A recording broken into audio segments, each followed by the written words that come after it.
6 दिसंबर के बाद देश में फसाद हुआ, नौजवानों को टाडा में डाला गया, जो बूढ़े होकर निकले।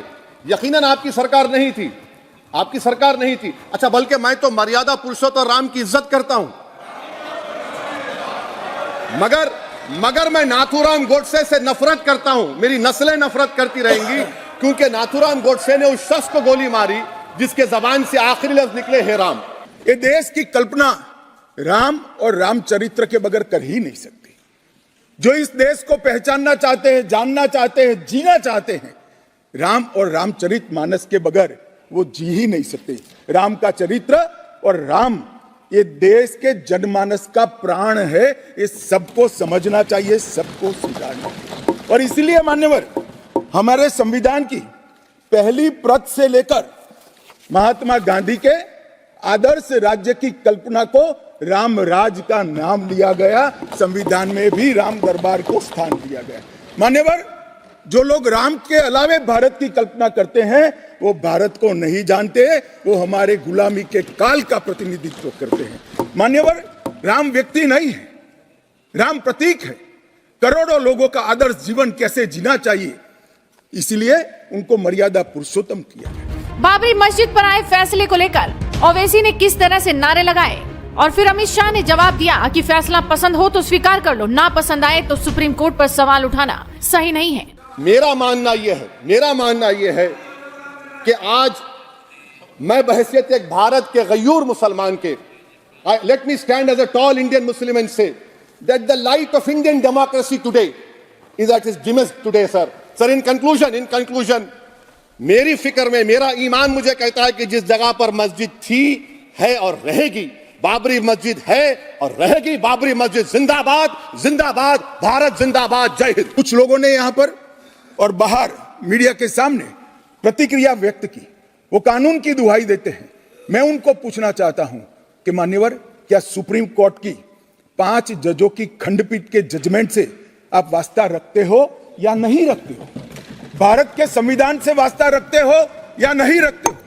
किसी ने अगर सुप्रीम कोर्ट की अवहेलना कर वहां पर मंदिर बनाया होता तो आप कुछ भी कह सकते थे, मगर जब देश की सर्वोच्च अदालत के 5 जजों की खंडपीठ ने, और जिसकी अध्यक्षता स्वयं चीफ जस्टिस ऑफ इंडिया और आने वाले 4 चीफ जस्टिस कर रहे थे, ऐसी महत्वपूर्ण बेंच ने जब ये निर्णय लिया, तब आप कैसे कन्नी काट सकते हो?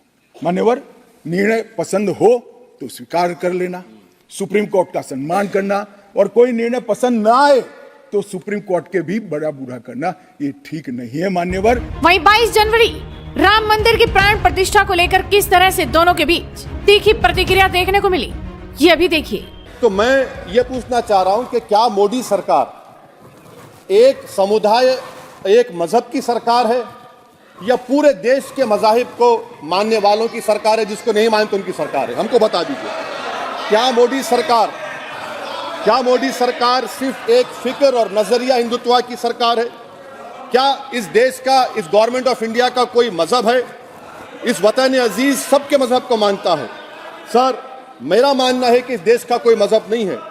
क्या ये सरकार 22 जनवरी का पैगाम देकर यह बताना चाहती है कि एक मजहब को दूसरे मजहब के मानने वालों पर गलबा और कामयाबी मिली? क्या आईन इसकी इजाजत देता है?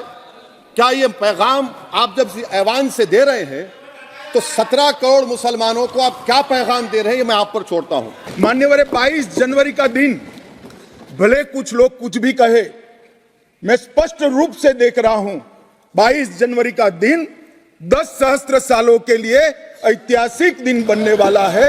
ये सबको समझकर चलना चाहिए। मान्यवर, जो इतिहास को पहचानते नहीं, ऐतिहासिक पलों को पहचानते नहीं, वो अपने अस्तित्व को, अपने वजूद को कहीं ना कहीं खो देते हैं। मैं आज फिर से एक बार कहने वाला हूं मान्यवर कि 22 जनवरी का दिन 10 सहस्त्र से भी अधिक सालों तक इस देश का ऐतिहासिक दिन है।